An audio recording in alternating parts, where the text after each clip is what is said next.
আসসালামু আলাইকুম রহমতুল্লাহ। আলহামদুলিল্লাহ ওয়াসসালাতু ওয়াসসালামু আলা রাসূলিল্লাহ। সম্মানিত দর্শক ও শ্রোতা, নিশ্চয়ই আপনারা স্ক্রিনে একটি আল্লাহ পাক রব্বুল আলামিনের গুরুত্বপূর্ণ একটি নাম দেখতে পাচ্ছেন। এই নামটি অনেক বেশি গুরুত্বপূর্ণ।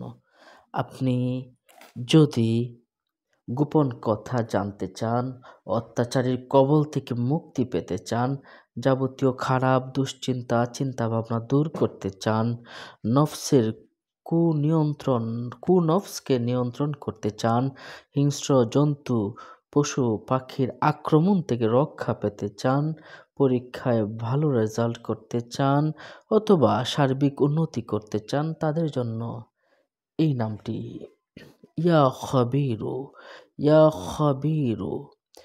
এটার অর্থ হলো হে মহাজ্ঞানী ও সতর্ক, দ্য অ্যাওয়ার। সম্মানিত দর্শক ও শ্রোতা, আল্লাহ পাকের ৯৯টি নাম, প্রত্যেকটা নামেরই ফজিলত বরকত রয়েছে। আমরা এই নামটি বিভিন্ন জায়গা থেকে এর আমলগুলো সংগ্রহ করে আপনাদের সামনে হাজির করেছি। আমি এই লেখাগুলো নিয়েছি বিভিন্ন কিতাব থেকে, একসাথে করে এখানে একটা পাণ্ডুলিপির মতো আমি তৈরি করেছি। এটার জন্য আলাদা কোনো বই আপনি পাবেন না।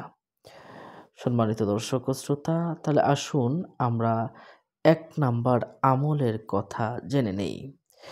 আমলে কুরআনীতে নামক একটা গ্রন্থ আছে।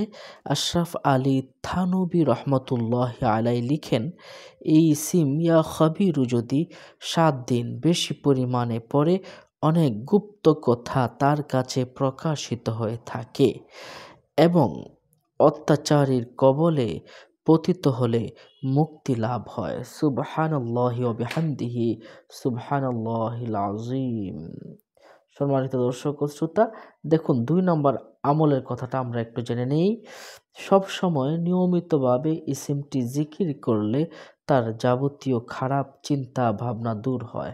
তার ভিতরে যদি খারাপ কোনো চিন্তা থাকে উম বা অন্য কোনো দুশ্চিন্তাগ্রস্ত হয়ে যায় বা নিজের ভিতরে খারাপ চিন্তা সারাক্ষণ ঘুরপাক খায়, তাদের জন্য ইয়া খবিরু নামের আমলটি খুবই কার্যকর।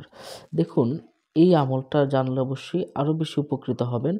আমল নাম্বার ৩, যে ব্যক্তির নফস খুব প্রবল এবং তার নিয়ন্ত্রণে থাকে না, সে এই ইসিম ইয়া খবিরু পাঠ করলে নফস তার অধীনে থাকবে।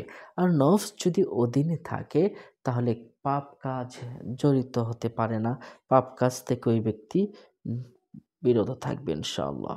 এরপরের আমলটা দেখুন, আমল নাম্বার ৪, দৈনিক এই ইসমিয়া খবিরু যদি কেউ ৮৪৩ বার পাঠ করে খারাপ লোকের চক্রান্ত এবং হিংস্র জন্তুর আক্রমণ হতে রক্ষা পাওয়া যায়। যদি হিংস্র জন্তুর আক্রমণ হতে পারে, খারাপ লোকের চক্রান্ত থেকে নিজেকে রক্ষা পেতে আপনি আমলটা করুন, খুব বেশি ফলাফল লাভ করবেন। দেখুন ৫ নাম্বার আমলের কথাটা আমরা একটু জেনে নিই। কোনো পরীক্ষার্থী বা কোনো কঠিন সমস্যায় পতিত লোক, যে কোনো পথ নাই, দেওয়ালে পিঠ ঠেকে গেছে, এমন লোক যদি ৭ দিন ধরে সুবহে সাদিক থেকে সূর্য উদয়ের আগ পর্যন্ত ১০০১ বার এই ইসিম পাঠ করে, তাহলে অবশ্যই পাঠক তার নিয়তে সুফল লাভ করবে। সুবহানাল্লাহি ওয়া বিহামদিহি, সুবহানাল্লাহিল আযীম। সম্মানিত দর্শক ও শ্রোতা, তাহলে ইয়া খবিরু এই নামের আমলগুলো জানলাম। যদি কেউ আমলগুলো করতে চান অবশ্যই করবেন। আর অন্য মুমিন মুসলমান ভাই যেন ভিডিও থেকে উপকৃত হতে পারে, শেয়ার করে দিবেন। ভালো থাকুন। পরবর্তী ভিডিও পেতে সাবস্ক্রাইব করে আমাদের সাথে থাকুন। আসসালামু আলাইকুম রহমতুল্লাহি ওয়া বারাকাতুহু।